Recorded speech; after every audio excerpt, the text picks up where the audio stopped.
Hey everyone, and welcome back to another video. Today's Standardbred retraining vlog is going to talk about a topic that I get asked this question a lot. Like, how do I train my Standardbred to go out on the trails by himself without being anxious?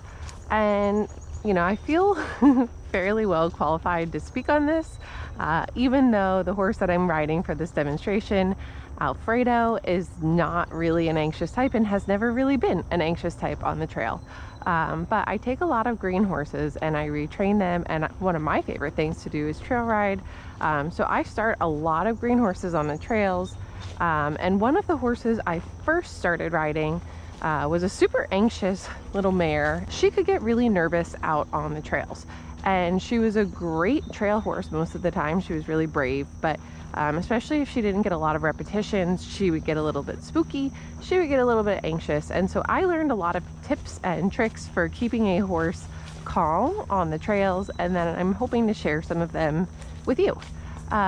So today I am riding Alfredo, and I thought this was a perfect opportunity to make this video because if you can see in the distance, my husband is setting something up for golfing. I don't know. What is he doing? Anyways, it should be utterly terrifying to a horse, and Alfredo has noticed. Honestly, he's fairly chill about it, but he is feeling a little bit more forward and a little bit more worried than he normally does. So hopefully he will give us a good demonstration on how to deal with anxiety out on the trails. The first tip I'm going to offer comes from Dot Morgan's book, From Track to Trail, about retraining Standardbreds. And this I didn't realize, but on the track they're so used to following a path that a lot of times Standardbreds out on the trails do really well, like out of the ring I suppose, do really well when they are following like a road. So for Alfredo, I've been taking him a lot of times like down this manure driveway that I have. It leads to my manure pit here, and I drive it with my tractor, and it really just helps him kind of understand, hey, this is where I'm supposed to go, and it keeps him a little bit more relaxed. Like right now, when something scary is happening over there, I can feel him settle down as soon as I put him on the trail to follow the path. I think when a horse starts to get anxious and starts to get quick, it helps to give them a job to do. So when I'm in the out in the open like this, I think that the best thing that I can do is ask my horse to come on the bit. So I ask for a little bit of inside bend. I ask them to connect on the outside rein, and then I just start doing lateral work. Like, you're gonna leg yield a little bit to the left here and ask you to change the bend and then move off of the other leg. And for a horse that is a little bit anxious but kind of knows how to do the dressage work, it can kind of settle them down, because now you put them in a situation where they don't really know what's going on, or they're doing something unfamiliar, something scary is happening because they're out on the trail and it's unpredictable. Well, you give them something to think about, so now they're not worried about what's happening over there with the golf setup. He's instead thinking about, like, well, what is she asking me to do? And okay, well, I have to think about that more than I can think about how afraid I am of that scary man with his golf setup. When your horse gets anxious and they want to speed up, it is your natural reaction to try to slow them down.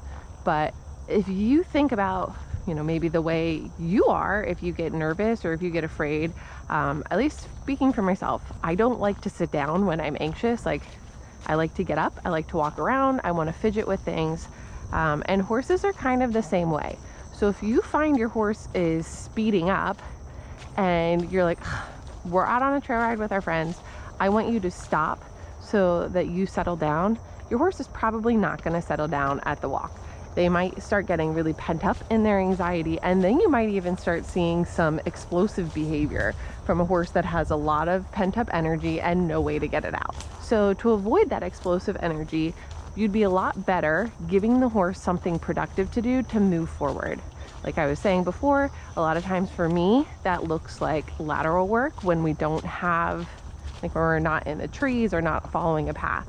So not every horse responds well to being asked to come onto the bit and then work when they're anxious. For some horses, that feels like too much containment and that can really set them off over the edge. But another tactic that I like to do is some of my horses, a thinking exercise that doesn't require as much connection with the reins, is weaving in and out of trees.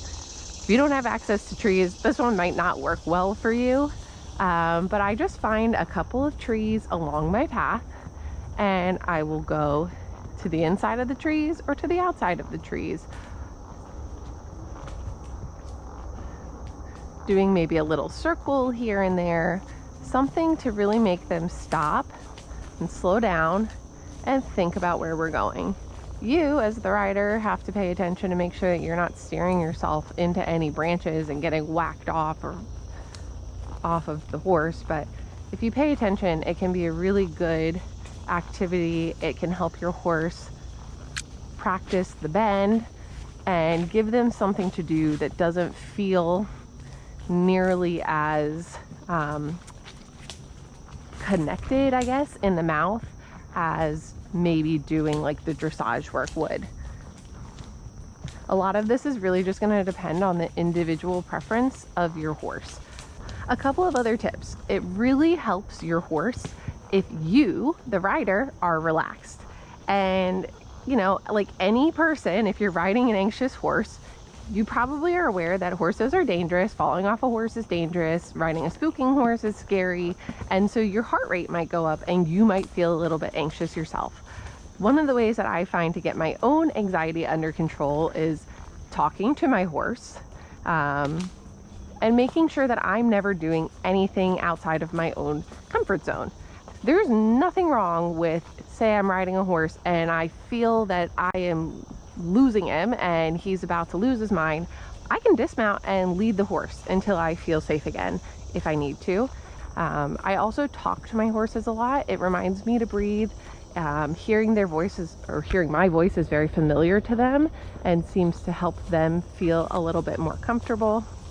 And just remember, no matter what, taking a deep breath, relaxing your hands. Don't death grip on the reins. It doesn't help. So then the last idea I would have for you to follow is be very aware and mindful of how you're communicating with your horse. Make sure you're not death gripping on the reins. In fact, even if your horse is going a little quick, I say try to let them on a long and loose rein until they break to the next gait. So you can use your seat and your core to slow them down a little bit. You know, if you want your horse to speed up, you can do a big, like, swinging seat with them over their back to encourage them to take a bigger step. Well, that works in the opposite direction too. If you want your horse to half halt a little bit, even without touching your reins, you can slow your seat on their back, use your voice a little bit, say a whoa, easy, and really slow your horse down from your seat and ask him to come back to you that way. So there's a lot of different things that you can try to settle your horse down if he feels a little bit anxious on the trails. These are just some of the things that have worked for me over the years. You know, you'll have to bear with me and forgive me because very clearly my horse is not that anxious and not that bothered by being out here today. But I promise these two tricks do work.